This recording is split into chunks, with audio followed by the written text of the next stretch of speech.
Мен Али Қамбар, Қазақстаннан келдім.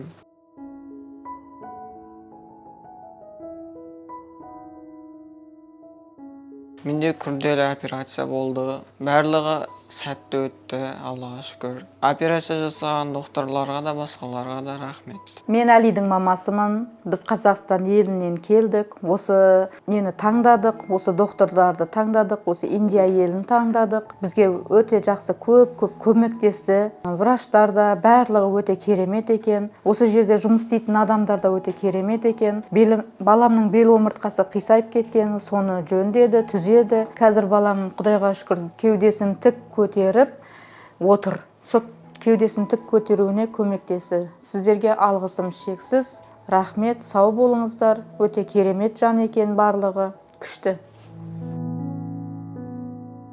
Құрметті қазақ елі, қайырлы күн. Міне біздің Али осы Индияның Раджагири больницасын таңдады. Осындай күрделі бел омыртқасынан қиналып жүрді.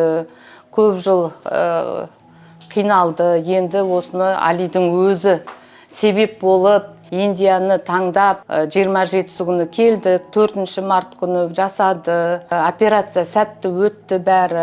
Бұл жердегі осы больницаның мамандары да бәрі өте жоғары санатты екен, өздері көздері жетті. Бәрі керемет өтті. Міне біз палатаның ішіндегі қызмет көрсету және де тағы басқа операциядан кейінгі қызмет, реанимацияға кіргізіп, кірмейсің деген жоқ, кіргізіп әлсін солай бәрін көріп жүрдік. Операциядан кейін келесі күні уже реанимацияда 1 күн болды, одан кейін уже осы палатаға шығарды. Сондай бәрі керемет сәтті өтті. Осы больницаның мамандарына, жаңағы омыртқаға жасаған докторға алғысымыз шексіз. Енді де басқа да жаттығулар, физиотерапияны өтіп жатыр. Қазір мынандай немен жаттығуларын жасатып жатыр. Бәрі керемет. Сіздерге көп алғыс, еңбектеріңіз бағалана берсін, Раджагири больницасы биіктерге шыға берсін.